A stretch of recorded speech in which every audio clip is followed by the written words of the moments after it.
Good afternoon. I think we're ready to start. Good morning and good afternoon, actually, for all of you joining this webinar from both sides of the Atlantic. My name is Roberta Bonazzi. I'm the president of the European Foundation for Democracy, and I'm delighted to welcome you and our distinguished panelists to this webinar, to this discussion. This is part of a series of activities of webinars that we've carried out over the past years on the security of supply chain, but also more importantly on the dependence that Europe has on countries that are, to say the least, violating human rights. The discussions today is going to be structured in two different panels. The first panel will be, we'll have the honor to have Ambassador Pieter Pham and Daniel Dalton, who's currently a former member of the European Parliament and current CEO of the British Chamber of Commerce in Belgium and the EU. During the first panel discussion, we will focus on the forthcoming EU directive or draft directive on critical mineral raw materials act.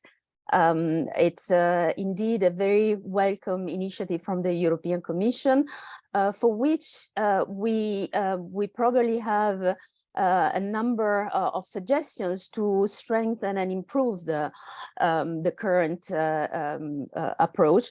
But I'd like to give the floor to our distinguished panelists so that we can have an initial assessment and analysis of the current status, and then we'll be able to follow with a Q&A session. Ambassador, I'd like to start with you. Okay, well, thank you very much, Roberta. It's a pleasure to be with you and with those who are joining on both sides of the Atlantic. I'd like to start with raising the not only awareness of this act, which this webinar does, this draft act, but its importance. If we are to achieve any of the climate goals that have been embraced, promised at Paris, reaffirmed recently at Sharm el-Sheikh, but also in the policies of both the European Union, the United States, and other partners, we're going to need critical minerals and lots of them. And I'll define critical minerals in a moment.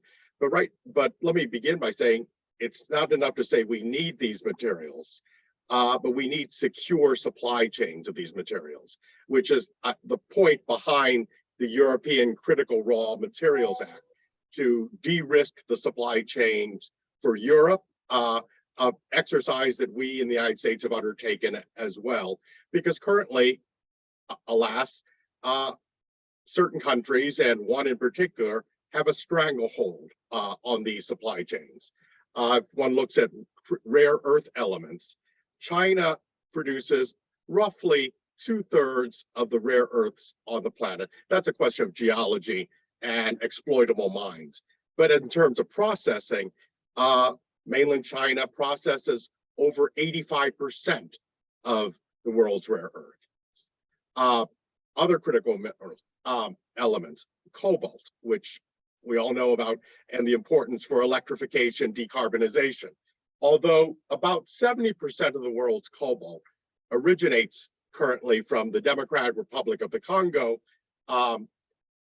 that, along with other supplies, leads to, again, well over 80% of the processing done in the People's Republic of China, giving, once again, a critical material and a supply choke point, if you will. Now, what are these critical elements? I think one of the most important parts of the exercise that the European Union is undertaking needs to be identifying what are these critical raw materials. And there they perhaps might learn a bit from Oui. perhaps a mistake made in the United States. Oui, bonjour, madame. That we are trying to, I think, correct, which is when everything is extraordinary, nothing is extraordinary. And that's listing everything as critical. Obviously, we need everything. It has to be holistic, but certain things are more important than others. And so some sort of prioritization would be important. Now let's talk about rare earth elements and why they're so important. Just to give a data point, the European Union has a target of having 30 million electric vehicles manufactured and in use by the end of this decade. In order to do that, the most efficient way with current technology is the use of battery packs with permanent magnets. Typical battery pack, 8 kilograms, uses about 2 kilograms of rare earth elements, neodymium, praseodymium, dysprosium, terbium, primarily in the battery pack for permanent magnets. Now, why is that important? In order to get 30 million electric vehicles, you're going to need approximately 60,000 metric tons of rare earth elements this decade to create the permanent magnets. What happens if you don't have those rare earth elements, REEs? Without them, you have to increase the mass of the battery pack with other elements to make up for it by roughly 1/3. And that increases the need for other minerals. So this is all interconnected, these supply chains. So if you don't have the permanent magnets with the rare earth elements, you're going to have to up the amount of cobalt from approximately 14 kilograms in a typical battery pack for an electric vehicle up by 1/3. And again, you run into the same problem with the supply chain, which is why this is so critical that if we are to achieve climate goals, if we are to decarbonize, we have to have these critical materials. And what is today the crisis that our members of the audience and the panel who are in Europe know better than I, what the energy crisis being faced with the supply of oil and gas from Russia being cut off will only be in orders of magnitude greater tomorrow if the elements needed for the energy transition and whatever new technologies may come our way are unavailable. And so, final comment, I think the thing to look for that we need to think about, and Europe should think very hard about as you articulate and draft the European Critical Raw Materials Act, is first, obviously, upping domestic production is ideal. But there are limits of geology. How much of geology has given us in Europe, or as we're learning in the United States, in our own national territory. So what is available geologically? Certainly responsible, sustainable exploitation. But beyond that, one has to look for suppliers that can be friendly or at least not strategic competitors or potential even rivals or even those we are in conflict with, as we're learning from the natural gas issues and challenges with the war in Ukraine. So how to find friends, allies, and certainly I would argue, being someone who was working on Africa, that many African states have materials, deposits that should be exploited, can be exploited in a win-win situation. Beyond that, the question is to de-risk the supply chains. And here we have to look also at governance, corporations and multinational corporations. Beyond political issues, where are the choke points? Where is it less likely that one has a risk of a supply chain choke up or bottleneck because of potential future political conflict? And that needs to be brought into play. So these are just some of the elements of, I think, are important to include as part of this discourse and conversation. And with that, I'll stop there, and certainly more than happy to delve into this further in the Q&A. Thank you, Ambassador. You've provided a very interesting outline of the context and the sensitivities of the different aspects we'll have to be dealing with, but that cannot from which we cannot shy away. I'd like to give the floor to Daniel Dalton and have the counter perspective, as in the European perspective, in your experience, particularly dealing also from not only from looking at it, also from the corporate and commercial perspective. Thank you very much. First of all, I would mention I'm no longer the CEO of the British Chamber of Commerce. I just needed to mention that, otherwise I'll have the current CEO knocking my door down. Yeah, I mean, I think Ambassador Pham has sort of explained quite well the challenges and the situation that I think we all find ourselves in. And I don't think the European response is necessarily counter to anything that he said. I mean, I think Europe is going to look at it in a typical European way. It's going to look at it through legislation, and it's coming together at the moment. The Commission, it's working on a package that it will put together probably February or March next year. And this strategy, I think, from what we've heard from the Commission, it's likely to focus on sort of three elements, really. The first one is increased domestication of supply. Which I think I look forward to going into a bit more detail about that later, because there's both positive and negative elements to that. I think in one case, the EU clearly, not just the EU, the US, the UK, all of these areas need to start looking at how they can do a certain proportion of this domestically. But as was mentioned, there's a limit to what you can do domestically.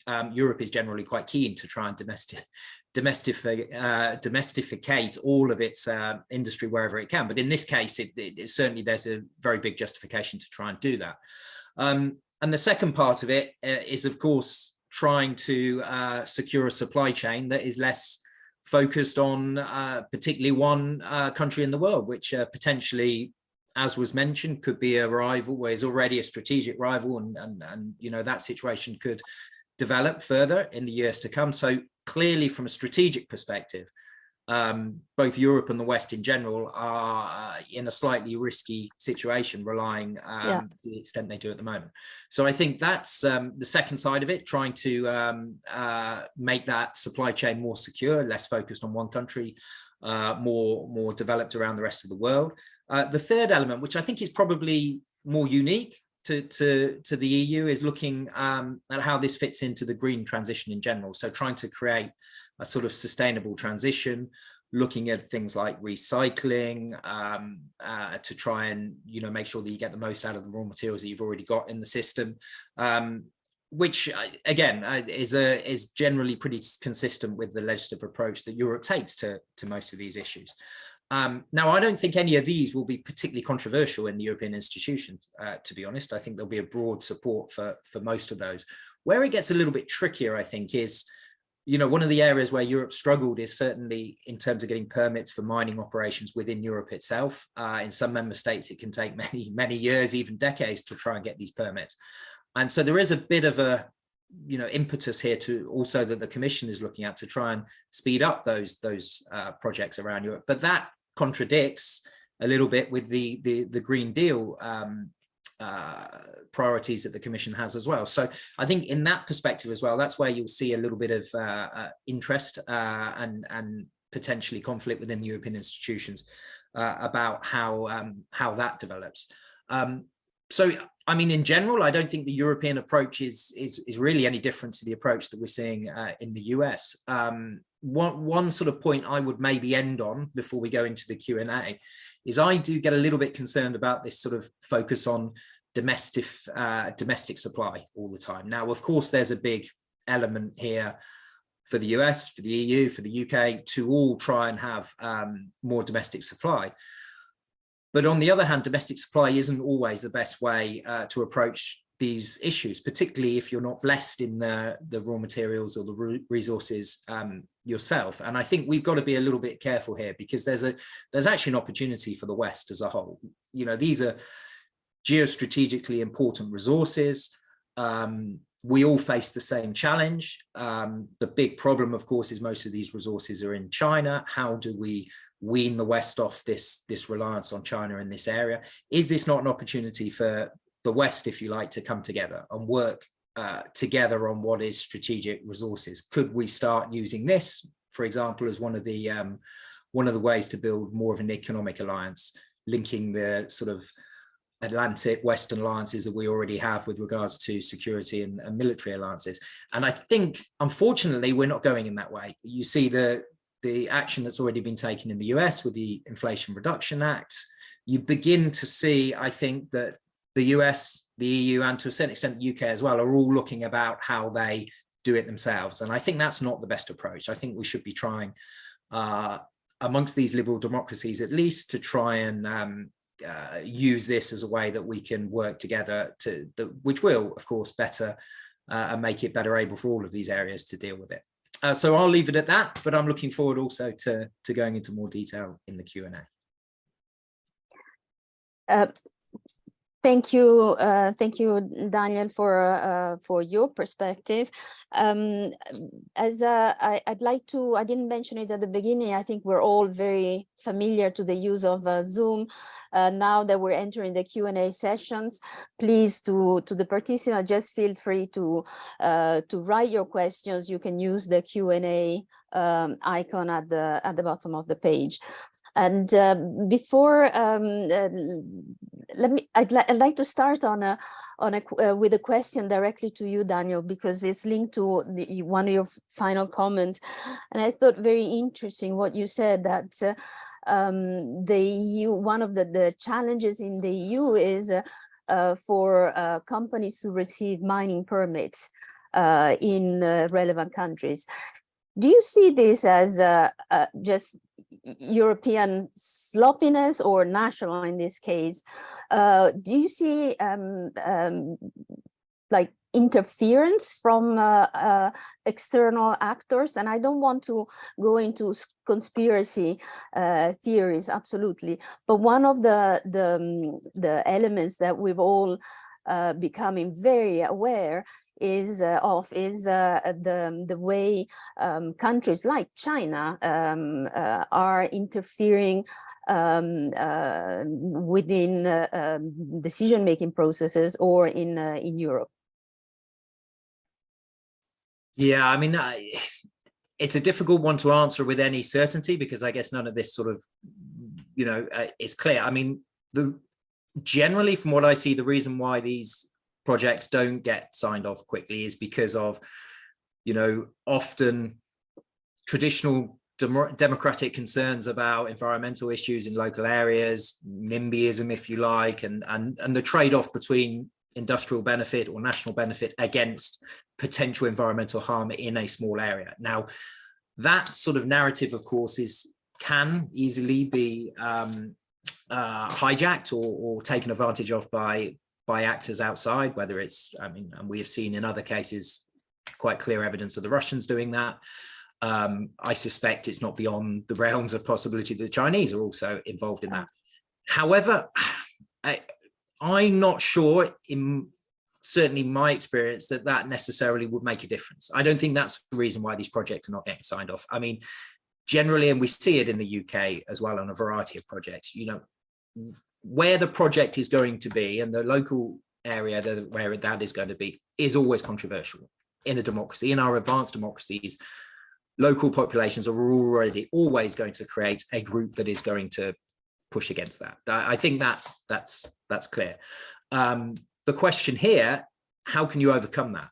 And I think this is where the European Commission is stepping into quite an interesting place, because this is also local impact. There's a subsidiarity issue. Should the European Commission really be pushing this forward, or is this a decision better taken at local and national level? So I don't know where this will end. I'm not convinced, in answer to your question, that even if there are influence from other actors, that necessarily makes a difference in terms of the politics on the ground. Thank you. That's Interesting. I guess there's a lot we can explore in this area. Let me take one of the first questions, and that is, I'd like to ask Ambassador Pham, because you mentioned the big resource available in Africa. So to what extent do we need to rely on external sources, or and by we I mean the West, and how can Europe and the US cooperate more closely in trying to access sources of raw materials in Africa, for instance? Okay. The reality is, as Daniel has mentioned, and I mentioned earlier, the reality is, although there is a strong pressure and momentum, whether it be in the what will be the draft European Critical Raw Materials Act or the Inflation Reduction Act and other legislation in the Act, there's a strong pressure to domesticate the supply chains. And where that can be done responsibly and sustainably, I'm all for that. But I think we have to realize with some of the materials we're looking at, cobalt, rare earth elements, the fact is in our countries, whether it be the European Union as a whole, the United States, we don't have enough. Geology has not blessed us with the resources. All the cobalt in the United States, for example, if we were to extract every last ounce, we would still consume it all at current demand within half a decade. So the reality is we have to look externally. Where we can internally, certainly, but externally. And this is where I think we can work together and should work together despite protectionist temptations. And one area to do that is Africa. Where rich resources are there. Currently, by and large, our friends from China have taken the lion's share of the resources while we were focused elsewhere. It's time to refocus, and certainly next week, in fact, in Washington, President Biden is hosting representatives from nearly 50 African countries in the second US-Africa Leaders Summit. But we also can work together in partnership. This week, one of the legislative successes is the passage of the National Defense Authorization Act, an annual piece of legislation that has to be passed every year to authorize our military spending of money and operations. And within that was legislation, was language which extended, for years it has been the practice in the United States to extend domestic cover to Canada and Mexico, primarily Canada. This act, in a very small step, extended that, if you will, home umbrella for defense funding and support subsidies for mining of critical elements to Australia and the United Kingdom. That's a very small step that doesn't help the EU, but after Brexit does extend it to the United Kingdom. This, I would argue, is a template for perhaps future steps and that would mitigate some of the tensions that have come out of the Inflation Reduction Act. So it's certainly something to look at, and reciprocity on the European part to cover each other in, because it's in all of our interest to de-risk these supply chains. But I think there's a lot of joint action that can be had that we've learned from development finance and other cooperation in the past in the developing world, in the global south, but in particular in Africa, where many of these minerals are already being sourced. Thank you. Reading a question from our participants, what are the most strategic trade deals for the EU to ink now from the critical raw materials perspective? And to what extent do countries like Chile or Australia now have a stronger hand when negotiating with the EU? The question is to both of you. I don't know who would like to start with. I'm happy to start on maybe that. Daniel, yeah. Yeah, so I mean, specifically on incentives for Chile and Australia, and the negotiations and where they stand. I mean, the reality is, the EU is the largest consumer market in the world. It's the largest market in the world in general. So that's really the strength the EU negotiators have whenever they're negotiating a trade deal with a third country, and that doesn't change. Now, clearly, there is an opportunity here on both sides, I think, for the EU to be able to gain access to these resources in a better way, but also clearly for both Chile and Australia to try and leverage that to try and get access in other areas. I mean, for the Australians, it's very much agriculture is their big area, but I'm not convinced that necessarily this issue makes it, puts the ball more in the court of those third countries. I mean, the reality is Europe has this huge internal market, which is really, really significant for third countries to get into, particularly smaller third countries, developing countries.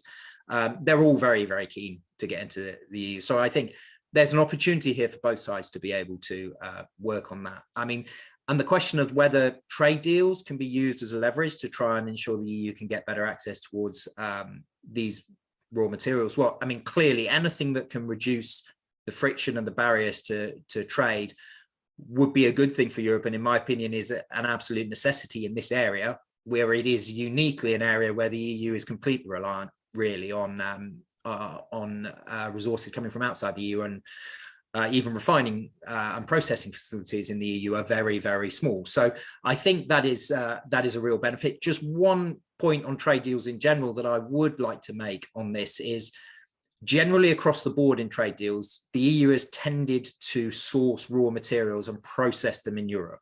And that's always been a big part of European trade, particularly in agriculture, but across the board. And that has repercussions and impacts on the third countries, because they get a benefit from exporting their raw materials. They don't get a benefit from building those systems and those industries in their own countries, and they get penalized for it. I think this is an area where actually it's important for the EU also to help these countries build up their own infrastructure, especially those sort of friendly countries, Mexico, Chile, Australia, for example, that are resource rich in this area. So I do think there's an opportunity here for Europe to help those industries build in those countries. But if I'm honest, having seen years and years of EU trade negotiations, I doubt that will be an opportunity that the EU will take. Thank you. If I can just go ahead. Ambassador, yes. I agree with Daniel, and I defer to his expertise on European trade negotiations. But I do see one area of leverage to respond to the questioners for countries like Chile and Australia. We've been talking about some of the rare earths and critical materials, but I think our definition of critical materials needs to be expansive, because the rare earths in the permanent magnets, the, if you will, not rare earths, but more esoteric or rarer critical materials like cobalt, only achieve their desired effect in decarbonization, in electrification, in the presence of greater quantities of, if you will, more common minerals and metals. An electric vehicle uses, on an average, 4 times as much copper as a conventional fossil fuel vehicle. It's the nature of electrification. So copper, which is a major product of Chile, or even building a battery pack for an electric vehicle. The EU goal of 30 million electric vehicles manufactured and in use by 2030. The battery pack includes 35 kilograms of typical battery pack of nickel, 8 of lithium, 20 of manganese, all these elements, again, produced by other countries, of which there's going to be an enormous shortfall in production. The estimate is by 2030, the world's going to be short about 9 million tons of copper per year. And just for batteries alone, the European Union's going to need an extra 315 metric tons of nickel a year to build the batteries. So for primary material producing countries like Australia, they're strong in the mining sector, Chile certainly, there is an opportunity for a little extra leverage at the very least. Thank you. Let me read out another question we've received. Friendshoring seems to be the new way to go. Both speakers mentioned that we should strengthen cooperation with like-minded, trusted partners from the West. How about resource-rich countries in the global South that would be available and interested in strengthening resource cooperation, but do not have the capacity to uphold standards required by the West? How do we make sure to include them in the equation and now create new block formation and high entry barriers to these countries? It's a follow-up question to what you have both been saying. If you'd like to add some comments. I'll start and say, no, certainly the key to all this is, and the strategic objective is to assure an adequate supply chain to meet the objectives that we've set for our countries in terms of decarbonization, electrification, the transition to clean energy, to achieve secure supply chains. That means de-risking bottlenecks. That means engaging in building more secure supply chains. And certainly the preference might be, if you think of it as, I think of it in terms of concentric circles. Yes, you do what you can sustainably, responsibly, internally, then you move out to close friends and partners, other liberal democracies, like-minded countries, but then you have to move beyond that into countries perhaps that are not ideal or have yet to be at the level and the standards we would like, but which at least de-risk the supply chain. And the far outer rim are where we are today, which is heavily reliant upon one specific country, and that I think is strategic vulnerability. Just to add to that, I mean, I agree with everything that's just been said. I think in a European perspective, it's a big challenge because how geopolitical does the European Union want to be and the European Commission want to be? Now, traditionally, this is an area of massive weakness for the European Union, right? It's not geopolitical, naturally, because of the way it is, that it's made up of 27 different countries, all having their own geopolitical agenda. And it's been very difficult for the Commission to make these geopolitical sort of calls. And this is in some way a geopolitical call because, yes, there clearly is a role for the global South and for particularly for Africa in this. But how much is the Commission prepared to hold, look the other way to certain, practices or certain things that are going on there to secure this resource, and maybe to secure this resource ahead of China, for example, who are, the big global rival. Now, I think it's very difficult for the European Commission to make that call, right? It's not there. It's not in that place yet. But without doing that, I think Europe is going to find itself quite difficult playing in that part of the world. And you already see, I mean, there's quite a lot of legislation already in this area. There's the conflict minerals legislation that we did when I was an MEP, and that actually that makes it quite difficult to source some of this stuff for good reasons. I mean, there's lots of very clear reasons why that was put in place.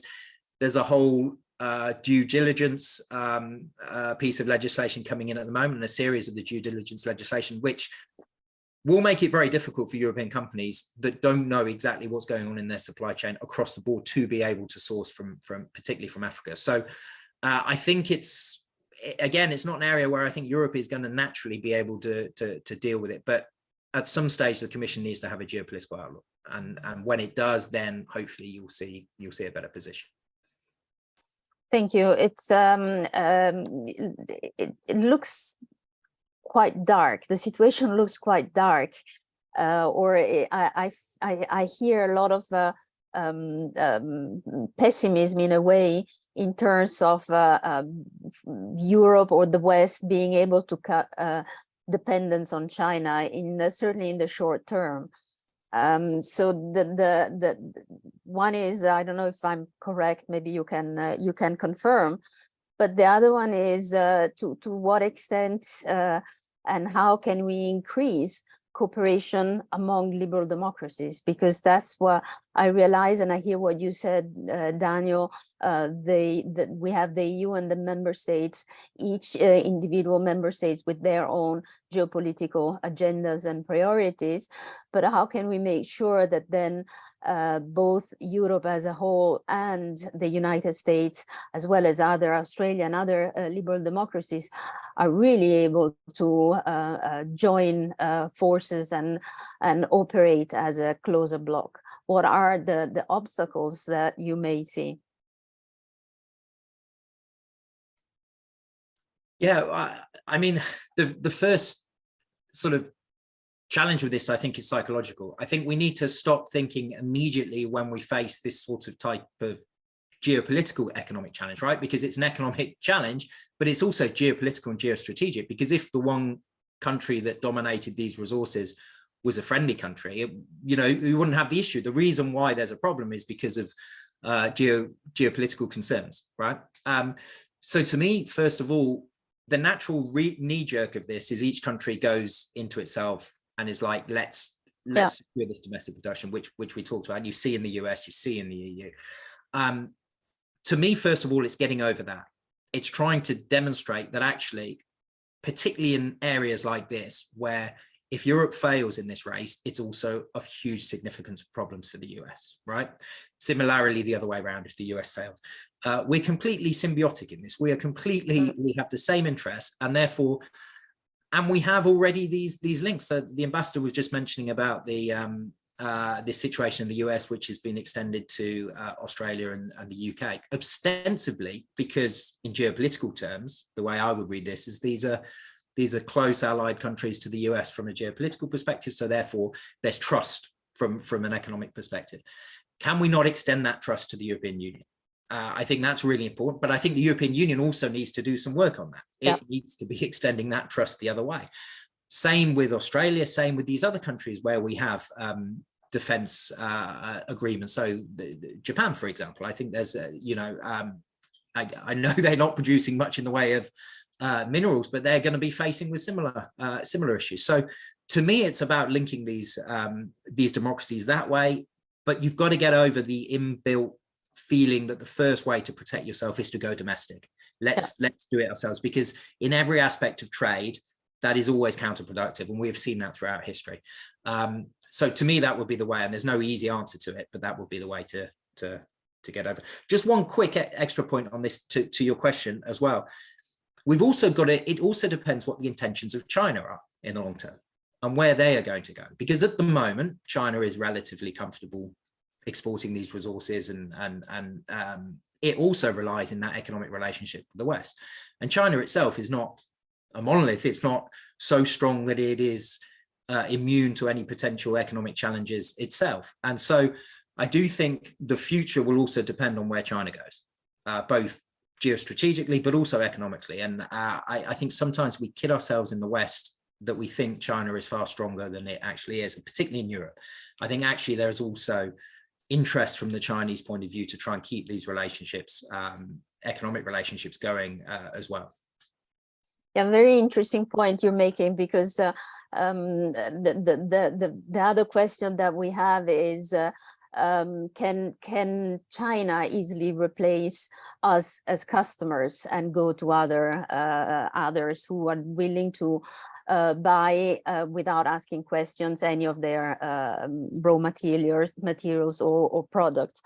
Ambassador Pham, sorry, I've taken your... No, I'd like to answer that point and tie it to Daniel's last point. Granted, although I think in a way we have an answer from an incident back in 2010, and I think some lessons to be learned. In 2010, there was an unfortunate incident at sea involving a Chinese fishing boat and a Japanese Coast Guard vessel. In response to that, China, although an embargo was never declared,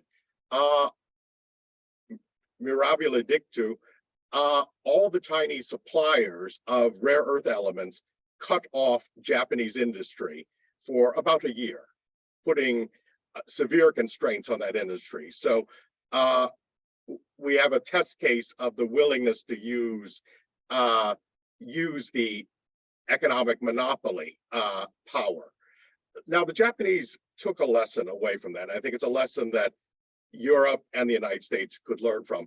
They began to develop an alternative supply chain and to build up a strategic reserve of rare earths. In fact, they've essentially acquired first dibs on the supply out of the Mount Weld mine operated by Lynas, an Australian company, that they buy the entire offtake and put it on reserve for against the day when they still do business with China. They still buy most of the material from China, but they have this reserve being built up accumulatively over the years for the next time they will face a cutoff like that. So it's that type of thinking, long-term thinking, that we need to. A point I wanted to return to, though, Roberto, if you may permit me, is that your earlier question about what can we do together. And I think there are some roots that have been laid, but need a lot of cultivation. One is the Mineral Security Partnership, which is a nascent alliance, if you will, of countries interested in the supply chain and still maintaining the high standards of environmental, social, and governance issues. And the members include not the United States, which was the convening country, but also Australia, Canada, Finland, France, Germany, Japan, Korea, Sweden, the United Kingdom, and the European Commission as such. It's very new, it's barely a year old, but they've had several meetings and taken some baby steps. And I think this is the type of thing that needs to be encouraged as we go forward. I agree. Thank you. Thank you both for your observations and your assessment. We're reaching our time, and you've been both fantastic in your presentations in terms of timekeeping. So, but before I close, I don't know if you want to add any final remarks, any final comments to close the discussion. I mean, I would just say, just very briefly, of course, you know, Europe itself, and not just Europe, the UK as well, is putting pressure on themselves a little bit, because we obviously have this strategy to move towards full electrification of the automotive industry by 2035, both in Europe and in the UK. And that means that this is going to get more and more acute over the next few years, because the demand is going to be much higher in Europe. So there's a challenge. But ultimately, if we can do some of the things that the ambassador was mentioning, and if we can succeed in bringing some of the production onshore and creating much more robust supply chains, more with, you know, allies, I do think actually in the long run, there's a real strength that can come out of this, because you do build an economic pillar, a much closer economic pillar amongst these democracies. And I think that's really important to build a wider community. So I do see some positive, you know, I don't see it all as dark. I do think there's a real positive potential if we can get it right. Okay, thank you. Thank you. That's very, very encouraging, but very important for all of us to bearing in mind. So let me thank you formally again for taking the time to join us, for your contribution. We'll be in contact with you soon, and hopefully we'll be able to continue this conversation on a topic that is going to stay with us for a while. Thank you. Thank you. So as we wait for our speakers for the second panel to join the webinar, and then we'll continue.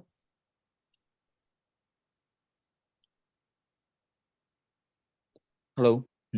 Okay, perfect. Thank you for being here on time. So let me welcome Pieter Cleppe from Belgium, based in Belgium. Pieter is the vice president of the Belgian think tank Libera, and we're very, very happy and delighted to host again Rushan Abbas, who's currently on the other side of the Atlantic. Rushan is the founder and director of the Campaign for Uyghurs. In this second panel, this second segment of our webinar, we want to look at the human rights perspective when it comes to the European Commission initiative on critical raw materials. I'd like to ask with Rushan to give us just a reminder of what are in addition to the economic dimension of the impact of such as piece of legislation, what are the elements that would need to be included also in future European legislation in this area? Hello, everyone, and thank you, Roberta, for this important discussion with such esteemed panelists on the crucial need to address not only the European Union's reliance on China for critical materials, but the reliance on China in the international supply chain and the risk that it has exposed all of us, countries, companies, and the consumers with the CCP's massive state-imposed forced labor systems. So when we continue to business as usual and those companies and the countries continue to import goods made with Uyghur forced laborers, it's making all of us, you, me, everyone, not just complicit with China's genocide, but making us enablers of the genocide. As we all know, the evidence of the People's Republic of China's genocide against my people in the last few years is staggering. Beijing's ultra-nationalistic policies combined with racism and the cutting-edge technology in my homeland as the base for the current genocide have been confirmed not only through Beijing's own leaked documents time after time, but by hundreds of experts and the survivors' testimonies. And this pressing issue is one that I can relate to beyond a professional manner. It is a personal cause that's affecting myself, my family, my people, with all aspects of it. My own sister, a retired medical doctor, was abducted 6 days after I first publicly exposed China's genocidal policies against my people. And more than 4 years now, I have no idea if she is still alive or not. The regime created an Orwellian surveillance system to enforce total control and oppression. And they made being Uyghur a crime. Thousands of children are ripped from their families and put into psychologically and physically abusive boarding schools and state-run orphanages. Slave labor continues to expand, and those of us in the diaspora are still denied contact with our loved ones, as we have been for years now. The Chinese regime has arbitrarily detained more than 3 million Uyghurs in my homeland, East Turkestan. And inside the camps, the detention centers, the Uyghurs are subject to physical and mental torture, sexual violence, and rape. And the Uyghur women undergo forced abortions, forced sterilizations. We know through extensive data and reporting that the hundreds of thousands of Uyghurs are in some form of state-imposed forced labor, modern slavery, and often in conjunction with their detention at the concentration camps or as the next step after they are released. So these laborers are made to mine quartz, pick cotton, or otherwise are placed in the supply chain between raw materials and the finished products. And these workers are in the region, in our homeland, under the placement of the XPCC, which is Xinjiang Production and Construction Corps, a paramilitary parallel government operation that's widely responsible for driving Uyghur forced labor. There are also labor transfers where Uyghurs are sent in mass to manufacturing facilities or work camps outside of the Uyghur region in China proper. Once at the work placement, workers are usually subject to constant surveillance and isolation, and victims' testimonies have described an environment where factories frequently engage in coercive recruitment and limit freedom of movement, freedom of communication, and a constant surveillance, brainwashing, exclusion from community and social life and their families, and as well as they're threatening the family members. Given the vast surveillance state in East Turkestan and the threat of detention, individuals have little choice but to face the difficult situations present in their work assignments. And as I mentioned, this is the face of modern slavery. The recent report came out that traced nearly all of the suppliers for automobile companies in the United States or in Europe to Uyghur forced labor in their supply chains. China is included on the list of goods produced by child labor and the forced labor, and the TVP-RA list since 2009. In 2020, the Bureau of International Labor Affairs, ILAB, identified 5 everyday goods that are extremely likely to be produced by Uyghur slaves. For example, gloves, hair products, textiles, thread, yarn, and tomato products. And polysilicon was added to the list in 2021. China is the world's largest producer of solar-grade polysilicon, and over 50% of the country's production takes place in our homeland. Reports show that Uyghurs are forced to produce polysilicon for solar panels in China. The Chinese government is expanding their energy sector and is financially incentivizing polysilicon manufacturers to make use of ethnic groups for exploitative labor. As countries develop plans to counter climate change and make this large shift to clean energy, it is imperative we do not simultaneously increase demand for slave labor. Our fundamental strategies to tackle climate change cannot be built on the foundation of slavery.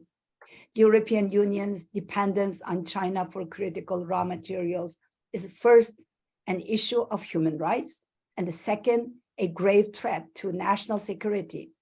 The European Critical Raw Materials Act should not only be a matter of securing supply chains for economic and strategic reasons. Human rights must be an important element of the act and its implementation. It's time that we stop rewarding companies to create products that are made with slave labor. Genocide and the slavery has to be the red line of each nation. A continued trade relationship with China should be predicated on 2 factors: that human rights be a priority and that the trade relationship does not expose the EU to further national security risk.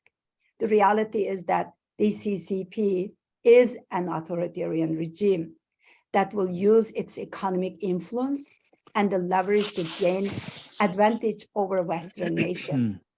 We have seen this with the rise in Huawei 5G network products and the abundance in Chinese surveillance and technology companies that we are exporting to the West. Already, we are seeing companies shifting supply chains outside of China because of the flaws the COVID-19 pandemic has exposed in international trade. Concentrating manufacturing in a single region can cause critical manufacturing delays. Human rights, rule of law, and the freedom and the democracy are the fundamentals of our world.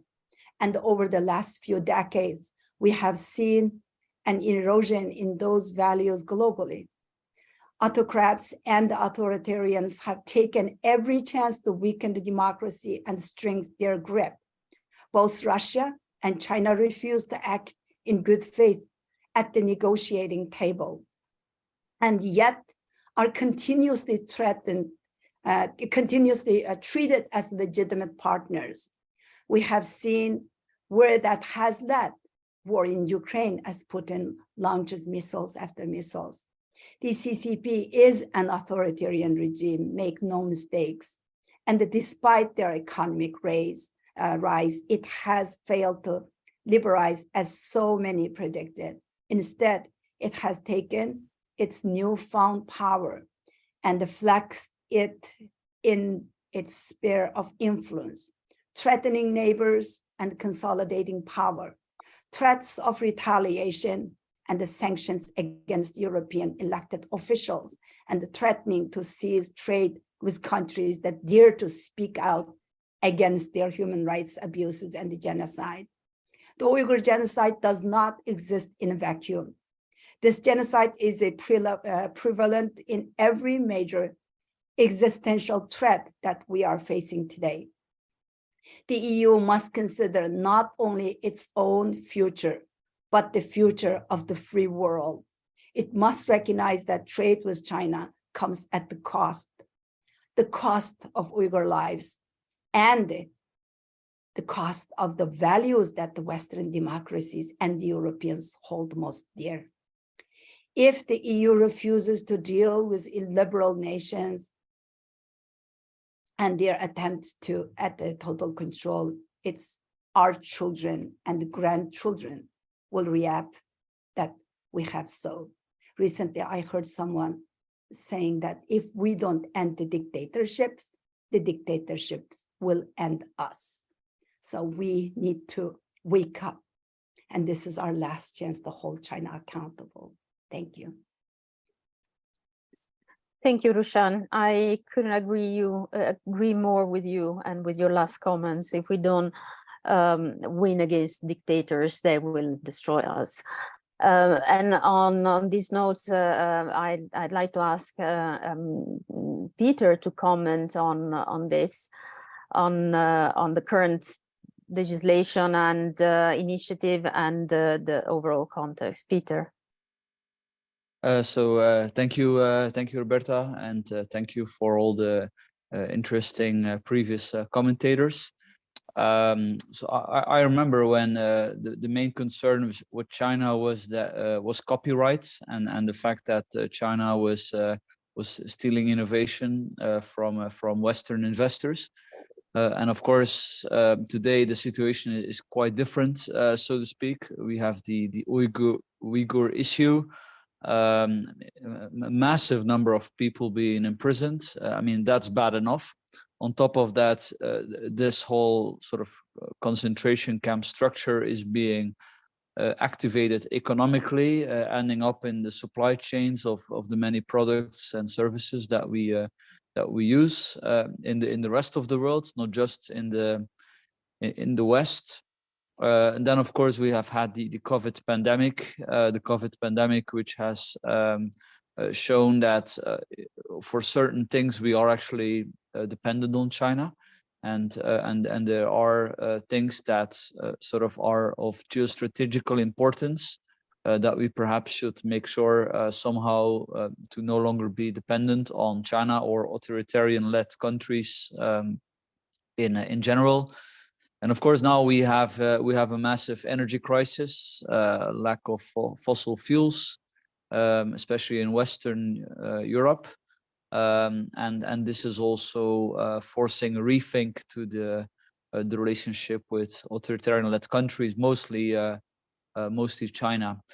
So the whole energy crisis is of course linked to the drive to realize what is called the green transition, which basically is about moving to renewable energy sources.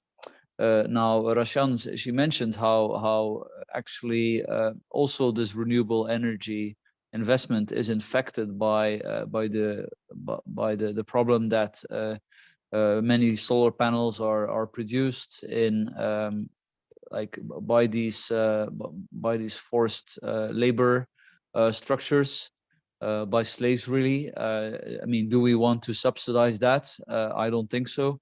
Long story short, I think you have mostly two camps of people trying to deal with this complex challenge. Let's be honest, this is very complex. I don't think anybody wants to just stop all trade with authoritarian countries. I mean, we have to find some way to sort of, trade under strict conditions. So on the one hand, you have the protectionists that, of course, see this as a fantastic opportunity to push through their old agenda, vested interest that would be more than happy to get rid of the competition, not only from China, but from the rest of the world. And on the other hand, you have the people that are, let's say, very much in favor of free trade and economic globalization, but realize that something needs to be done. Indeed, as you mentioned, the European Commission has come up with this new initiative, the EU Critical Raw Materials Act. It has not been officially proposed yet, but the idea is to do that sometime in 2023. And as we could hear from the previous speakers, I mean, a lot of the concern focuses on rare earth elements. I found one statistic from the European Commission disclosing that 98% of those are actually coming from China. That's massive. I mean, if you look at Europe's gas dependence on Russia, which has often been cited as a not very wise policy, which also is actually artificial, but anyway, then 40% of the gas consumption was actually consumption of Russian gas. So 98% is obviously incredibly high. At the moment, China has a quasi-monopoly of 19 out of the 30 most critical raw materials that are imported into Europe. On top of that, I think we have the problem that we don't have a proper overview of how many economic sectors are actually vulnerable to Chinese influence. I think there's a real knowledge problem, and I was discussing this week also with an MEP who thought it could be good to investigate this, to at least have a better overview of all the economic sectors where China and Chinese companies that are often linked to the Chinese state and the Chinese Communist Party and the regime and the military leadership in China that have influence over that. So first we need to know, then we need to identify what is critical. Now, the EU Critical Raw Materials Act attempts to do something about it, to constitute one step. One of the ideas is to stimulate domestic production more. Doesn't sound like a bad idea, but I think, of course, there's always the protectionist trap. An important aspect is also what EFD has proposed, is to include the human rights element much more strongly in it, and to ultimately have an arrangement whereby you say, look, these are the rules of the game. You cannot have massive state investment. You cannot have massive human rights violation in your supply chain. Likely, if only we would do that, that's sort of the very obvious first step. I think many of the current players in, for example, in the Congo, Chinese state companies that are active there, I mean, they would already no longer be allowed in the supply chain. And this would be a step forward because, if we say in Europe that you cannot subsidize companies and you have to respect human rights and certain standards, I mean, why should it be different when our companies go out on the world market and when multinational companies compete on the world market? Why should unfair competition be tolerated there? Of course, this will not change everything, but it's sort of the obvious first step to rectify some of the very problematic situation that we have and the dangers that we that we face. Maybe also important to mention is that sort of the fear that the Chinese government may use its leverage over over other economies. I mean, that's not some kind of a theoretical fear or something. There have been, you know, documented cases of China doing that. The government forcing companies to you know, artificially suppress the price, hoarding of materials, whatnot, all kinds of strategies that would not be followed by companies if they would be following a normal market logic, but that are being implemented by companies, Chinese state companies, on orders of the Chinese government. So the point is, this is not some kind of a theoretical fear. It's a real concern, and to basically have regulations, of course, also coordinated with our friends and allies across the world. I mean, is a very good idea. There has been the United States initiative back in June, which is called the Minerals Security Partnership.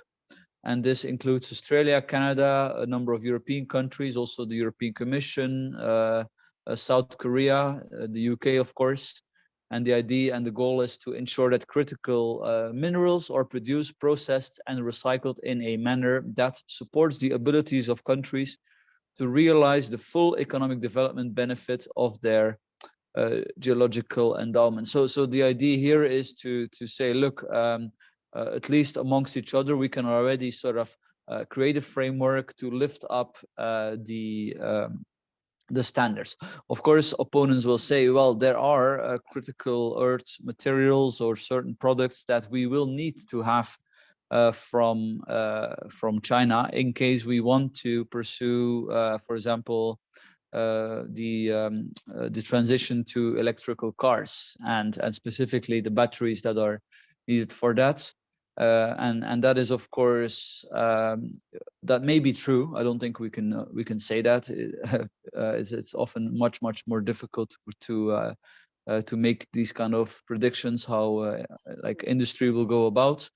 But even there are solutions. The European Union is currently trying to implement the Mercosur trade deal with Latin American countries, including Chile. And Chile is, after China, the biggest producer of lithium, which is also a key element for the green transition.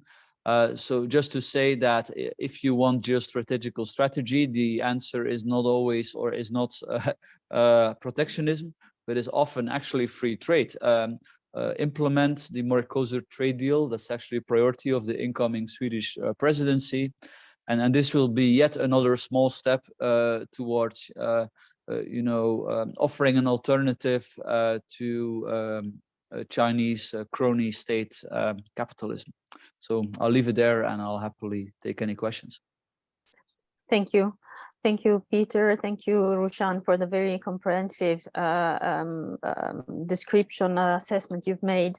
And I'm very intrigued. I feel, well, first of all, sorry to all our participants.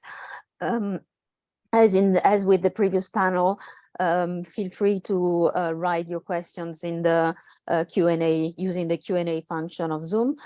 And I wanted to say, going back to Pieter and Rushan, I want to say that you've raised two elements that are very essential, fundamental in the existence of the EU itself in terms of values and credibility.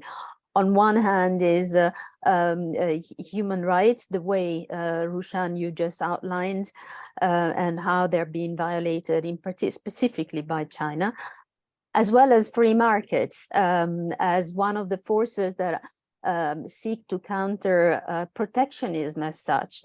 And when I think of protectionism, I think of the current situation, particularly in Europe, where you have the EU, but the member states with very strong nationalist tendencies or forces, not quite everywhere in power and there is awareness, but that's where we risk losing our force as EU. But that's my comment. And one question that applies to both of you is, I mean, forced labor is a reality in China, and there's already significant evidence, particularly when it comes specifically to the case of the Uyghurs.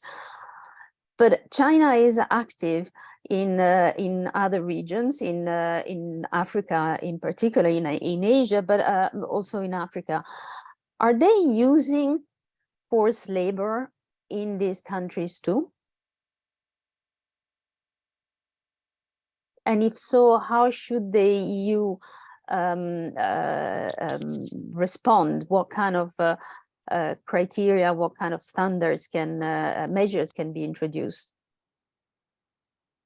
You mean if they are using the forced labor goods manufactured within China and sending to those No, countries? I mean, China has it's expanded economically and commercially in worldwide. In regions like Africa and Asia, they're very present, particularly with large infrastructure constructions, from airports to road and so on. And the question that arises is whether they're making use of forced labor in those regions too, taking advantage of the poverty of each countries, of the different African countries, or in Asia. Be honest with you, yeah, I don't know the details, but just knowing the XPCC have thousands of entities all over in the world, very heavily in Africa and the other countries. And when you have, with the Belt and Road Initiative projects, and as well as the draft diplomacy that they are doing in those countries, they are also, with the Belt and Road Initiative, they are bringing the project, and as well as they are bringing the companies to do the project. So it's not giving any economic benefit for many of the countries who thought the Belt and Road Initiative was going to create more jobs or more, bring more, economic benefit for those countries, but the only Chinese companies themselves are taking benefits. So what are they doing there? Are they hiring people in very little amount of money and using their influences? So when you look at the Chinese Communist parties, the People's Republic of China's the way of doing business in Central Asia and in Europe, some parts of Europe, and setting up those police stations, and as well as operating in the Africa, I'm sure they are, because they don't have ethics, they don't have principles, and they are using everything they are doing in our region as a testing ground. And they are exporting not only the surveillance systems, but the manipulation and the making, trade threats to silence the leaders. So when you look at the world leaders and the famous celebrities and the CEOs who are usually so vocal against any kind of social injustice, any kind of the things are happening in the world, rightfully, they're supposed to stand up for justice. But why are they all silent against China's modern slavery and the genocide? So when they are willingly to give up their freedom of speech and their way of protecting the fundamental rights of their countries or themselves, what does that mean? So it's coming to the world, and that's why for us, it's not just being the voice of those voiceless Uyghur people back home, but we need to keep reminding the international communities if we don't stop China from using the forced labor, if we don't stop China manipulating our leaders and our systems and our entities, it's going to be, just look at the Uyghurs today, because that's going to be the future of the world tomorrow. Thank you. Peter, would you like to add something? I was thinking, maybe just to clarify my question, I was thinking also in terms of workers being taken from China to the countries where they're doing business. Well, that's a standard business that China or Chinese companies, often linked to the Chinese state, of course, basically take their workers with them.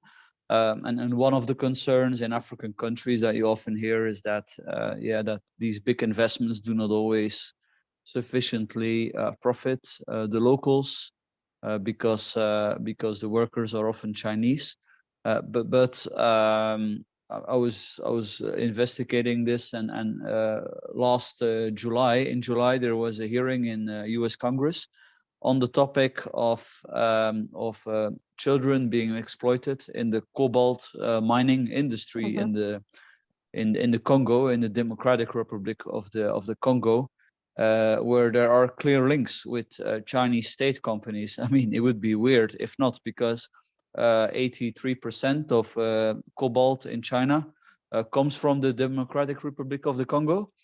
And a lot of that mining over there of the cobalt industry is actually infected with child abuse, basically children that have to work 12 hours a day, don't get any salary, it's just horrible situations, like the worst abuses.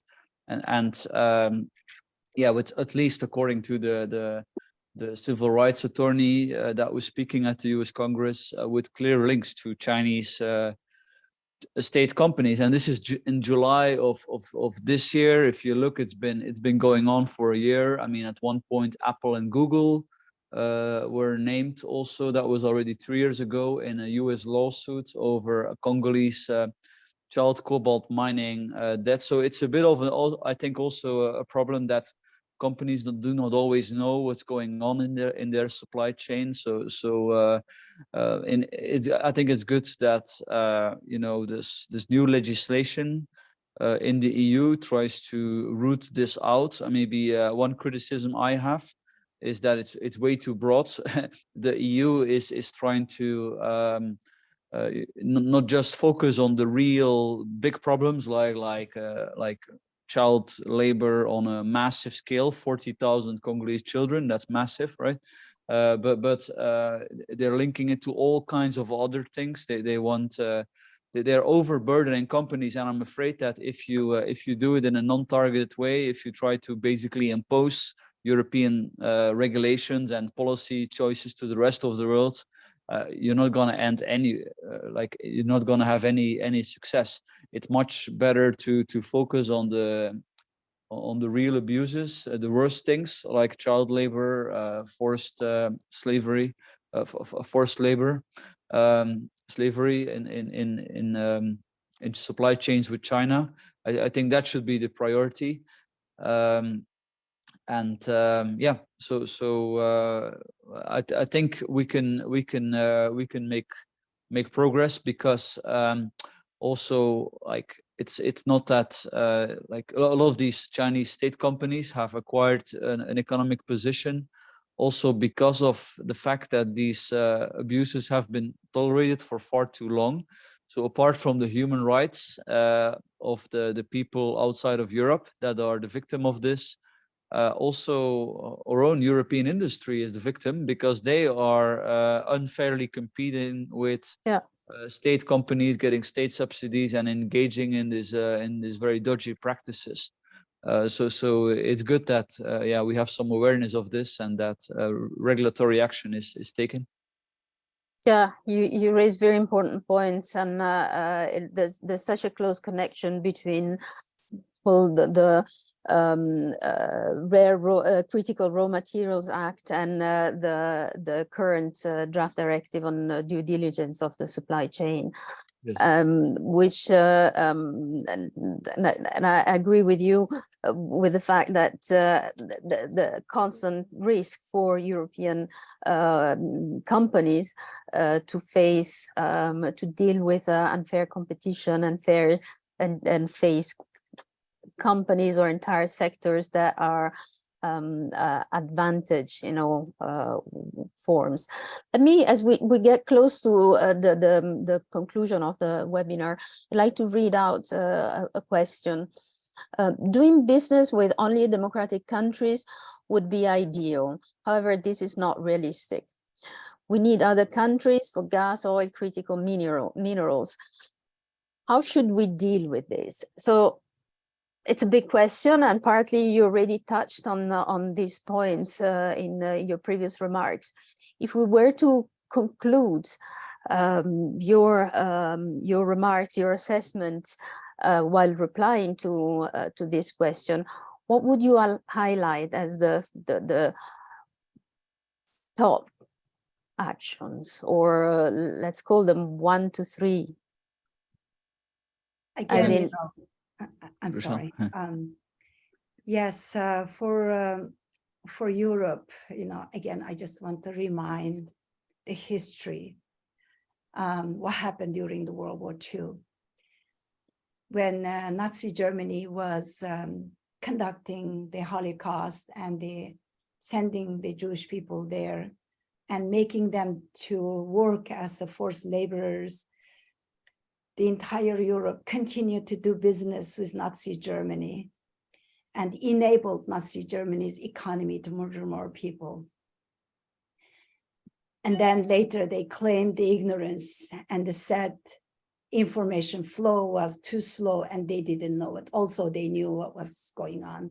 They did it in the economic benefit. They just keep looking at whatever they were making from the Nazi Germany at that time. But this is 21st century. No one can claim the ignorance. Genocide, as I said, genocide and slavery should be our red line. No one should continue to do business with China. And the crimes committed by Russia against Ukraine are an example of what happens when we continue to appease the dictators and refuse to take action. Yes, maybe it's expensive right now for some countries to pull out the supply chains from China and then go somewhere else. But in the long run, that is what every free democratic countries should do to defend their principles, defend their own constitutions. The Chinese Communist Party is already at war with humanity, at war with us. The naivety is not recognizing the threat that China poses to humanity, to democracy, and advocating for continue to do business with China or having a dialogue as if CCP were a legitimate actor, will only put the core values and the principles of every country in Europe at risk. So if we allow CCP to continue this path, the world that has been built on the foundations of freedom, democracy, and human rights will be dismantled before our very eyes. It will erode the democratic world that our children and our grandchildren will inherit from us. And our future generations will deal with the consequences of the illiberal world. Thank you. thank you, Rushan. Peter. Yeah, I think if you ask me what's the priority, I think it's to try to construct a framework for trade that is not specifically looking to stop trade with one specific authoritarian led country, because there's many of them, and indeed I think as the person who asked the question suggested, should we then stop trading with all authoritarian countries? So obviously I don't think that's realistic. But if we can only, let's say, agree this framework where at least multinational companies trade at a big level, intense trade, is subject to the conditions that you don't have human rights violations in the supply chain, forced labor, etc., that you don't have a massive state intervention, forging fair competition. Look, this would be a big step forward. I always say you have to learn how to walk before you can run. And I think it would be a mistake to do it too quickly, because it's not going to end anywhere. And this is actually also the discussion between the United States and European countries, with specifically Germany being more on the dovish side, and the US being more on the firm side. But I think things are changing. French President Macron is now very much getting closer to the American position. And I also do think that people in Germany have learned from the Russian experience, that it's unwise to be so closely entangled with an authoritarian system, and that trade with them can only happen under certain conditions. And if this is not possible, well, indeed, then there will be not this degree of trade, not only because of human rights, but because of our own interests, because we don't want to be excessively dependent on these kinds of partners. Thank you. So thank you both. I guess the one challenge that will remain is once the EU or the liberal democracies, the West, have introduced specific frameworks and effective legislation, is to ensure compliance by the private sector. And I share your view, Pieter, that it's not about burdening companies or the commercial sector excessively, but to make things work. So that will remain a big challenge. But something that at EFD will continue to look at very closely, because in the same way as we cannot renounce or ignore the importance of human rights and fundamental values in any of our activities, or for the sake of security, we also cannot do the same just for the sake of economic benefits for the people themselves. So I'd like to thank you both for taking the time to join in this webinar. I'd like to thank all our participants for taking their time and contributing to the discussion with the questions. And stay tuned, we'll continue this discussion very soon. Thank you. Thank you.